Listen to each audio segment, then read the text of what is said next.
Bonjour à tous et bienvenue sur la chaîne Kenhan à vos oreilles. Aujourd'hui, une vidéo inédite sur le manga One Piece. One Piece manga d'Eiichiro Oda est un des mangas les plus populaires et influents de l'histoire. Mon historique avec One Piece est simple. Comme beaucoup, j'ai grandi avec. Il est dans le top 40 de mes mangas favoris et j'ai pas mal d'avis, autant positifs que négatifs, sur plusieurs parties de l'histoire. Je ne vais pas m'étendre sur mon avis complètement parce que ce serait beaucoup trop long. Mais en résumé, Enies Lobby est mon arc préféré et je suis pas complètement fan de la deuxième moitié de Whole Cake Island et de tout l'arc Wano. J'ai trouvé bon de parler enfin de l'animé avec l'arrivée de la transformation Gear 5 en animé. Parce que j'ai un avis assez, je dirais, controversé sur le sujet, mais je trouvais que c'était un bon point de départ pour parler du manga globalement. Alors, le Gear 5 de Luffy. Dans l'idée et sur le papier, c'est une bonne idée. Luffy est un personnage fun, qui respire la liberté et se bat pour elle, parfois même sans le vouloir. Il a le sourire facile et un pouvoir très dynamique qui permet de faire des choses qui ont tendance à être disproportionnées. Le fait qu'il soit la représentation de Joy Boy et que sa transformation ultime soit un reflet de sa personnalité poussée à un extrême, plus un pouvoir qui lui permet de pousser un peu plus des limites de l'imagination, ça pourrait marcher. Mais selon moi, au final, ça ne passe pas essentiellement sur plusieurs points. Luffy est certes fun, mais il n'a jamais été quelqu'un qui, lors des combats drastiques, s'amuse. Il ne vadrouille pas dans tous les sens en rigolant, en battant les adversaires les plus difficiles qu'il a affrontés. En général, tout ce qu'il fait, les combos qu'il effectue, ne font pas rire le spectateur en général. Au contraire, à la base, quand on lit One Piece et qu'on voit les capacités de Luffy, il est facile au premier abord de ne rien prendre au sérieux et se dire que les combats vont être assez loufoques en général. Mais Oda a réussi à rendre les combats de Luffy sérieux et entraînants malgré cela. Le lecteur s'est habitué à son style très rapidement. Il suffit de regarder tous ces gros combats pour voir que Luffy est toujours très sérieux, avec ses adversaires également. Et pour autant, les combats ne sont jamais ridicules non plus, malgré la présence de la capacité caoutchouc qui lui permet de faire des choses un peu disproportionnées. Avec le Gear 5, tout cet aspect change. Oda redonne soudainement au pouvoir de Luffy l'aspect comique qu'il avait enlevé de base grâce à son écriture.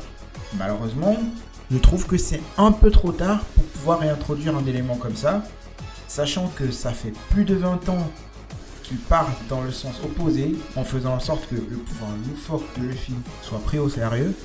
Maintenant, il retourne la situation et va dans l'autre sens pour le rendre plus comique. Il ne peut techniquement pas faire ce retournement sans un build-up approprié, sans prendre un certain temps pour réinitialiser tout ce qu'il avait établi et réinitier le lecteur à des combats beaucoup plus drôles sans que Luffy ne prenne tout au sérieux. Ce qu'il n'a pas fait. Et c'est compréhensible vu que les ennemis sont de plus en plus dangereux et qu'on se retrouve là actuellement avec des Yonko, qui sont normalement des combats qui ne devraient pas être drôles. Le deuxième aspect de cette transformation qui dérange, c'est ce que ça implique pour les antagonistes. Kaido par exemple, depuis l'apparition de son nom dans le manga, il a toujours été présenté comme quelqu'un de très sérieux et menaçant, pendant plusieurs années. À son introduction, le seul fait drôle concernant le personnage, c'est sa réaction face à l'alcool. Et c'était en partie pour lui rajouter de la personnalité. Mais c'est quand même resté assez léger, et ça n'enlevait pas le sérieux qu'il avait et le charisme qu'il avait acquis durant les années, au final. Or, dès lors que Luffy passe en Gear 5, Kaido perd absolument tout de ce qu'il avait en tant que Yonko, je trouve. Il est embarqué dans le monde cartoonesque de Luffy et des scènes absolument folles se passent avec lui au centre. Il devient donc comique de service dans un combat alors qu'il s'agit ici du combat climax de l'arc et qui va déterminer le sort d'une île complète. Voir cela arriver à Kaido qui, je le répète, a été introduit il y a assez longtemps et il a demandé plusieurs années de build-up avant son apparition, d'établissement de sa force, de son sérieux, de ses capacités, etc. Je trouve que ce n'est pas bon signe pour la suite du manga. Ça enlève énormément de poids aux antagonistes et ça diminue également plusieurs enjeux pour tout le manga, sachant qu'on est sur la saga finale. Et ce n'est pas comme si les combats qui ont suivi n'ont pas gardé la même direction. Il y a de quoi se poser des questions. Le dernier aspect dérangeant par rapport au Gear 5 pour moi est son timing et son placement dans cet arc. Luffy a été mis KO 3 fois dans ce combat contre Kaido. Kiku a perdu un bras dans ce combat, Zoro a dû être soigné à la va-vite. C'était essentiellement une zone de danger de mort. À ce moment, il y a un speech du Gorosei qui est un peu fait à la va-vite pour expliquer en quoi le fruit de Luffy est exceptionnel. Et là, la transformation arrive. Déjà pour le speech qui a été donné par le Gorosei, il arrive bien assez tardivement dans l'histoire. C'est normal vu qu'on voulait garder l'aspect du fruit secret. Mais il fait se poser des questions. Pourquoi le Gorosei, dès lors que Luffy est entré en scène au niveau des pirates, n'a pas envoyé des gens spécialisés pour mettre un terme à sa vie, pour récupérer le fruit? Pourquoi ils n'ont émis aucune action réelle pour aller chercher ça? C'est un fruit top secret. Donc, ils ont des agents top secrets, CP0, CP9, qu'ils auraient pu utiliser littéralement pour venir récupérer Luffy. Ils ont fait cela pour récupérer Robin, mais pas Luffy. C'est assez étrange. Alors ensuite, on revient à la transformation. Déjà, le fait que Luffy ait perdu, entre guillemets, autant de fois en si peu de temps, mais arrive à se dépasser une énième fois pour avoir un énième power-up qui lui permet de battre Kaido, extrêmement difficile à digérer. Et enfin, comme je l'ai dit tout à l'heure, c'est cartoonesque. Donc la violence qu'il y avait dans le ton de l'arc jusque-là, donc dans le ton de la guerre jusque-là, est extrêmement ternie par ce que le Gear 5 crée. Donc le combat devient une blague, une rigolade, c'est un cartoon. Alors que tout ce qui se passait avant était extrêmement sérieux et dangereux. Ce clash de ton, je ne suis pas sûr que ce soit une bonne chose. Globalement, ça perturbe le lecteur.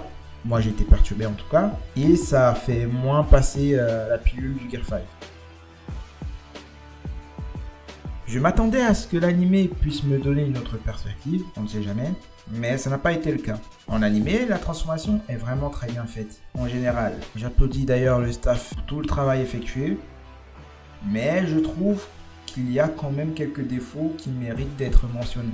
Depuis un certain temps, One Piece est animé avec beaucoup d'ambition. Et ça se retrouve très bien là dans l'animation du Gear 5. Mais c'est animé avec tellement d'ambition que ça devient chaotique.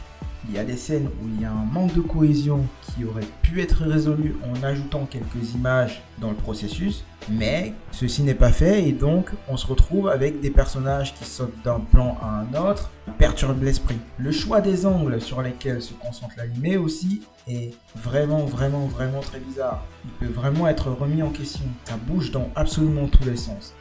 Si 2-3 angles précis avaient été choisis dans l'ensemble, ce serait bien plus vite passé et ce serait beaucoup mieux à suivre globalement.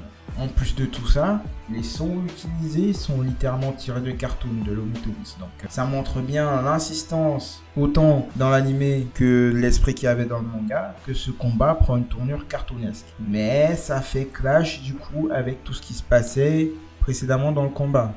Même l'anime n'était pas en train de nous guider vers l'idée d'un combat qui se termine de cette manière-là. Selon moi, cette transformation, ce qu'elle implique et ce qu'il a fallu pour en arriver là, a de quoi inquiéter les fans sur la fin de One Piece. Elle représente bien pourquoi pour moi l'arc Wano est généralement une déception pour les années de build-up qu'on a eu pour certains. Je reste tout de même curieux pour savoir comment One Piece et Oda vont développer tous les points de l'histoire qui sont intéressants, même si en sachant qu'on est sur la saga finale, il va avoir du mal à tout bien compacter. Je reste quand même curieux, il y a des choses intéressantes à faire, mais franchement sur l'aspect combat, je ne suis plus aussi emballé qu'avant. Sur ce, je vous laisse. Merci de m'avoir écouté et n'hésitez pas à liker et partager la vidéo et vous abonner à la chaîne. À très bientôt.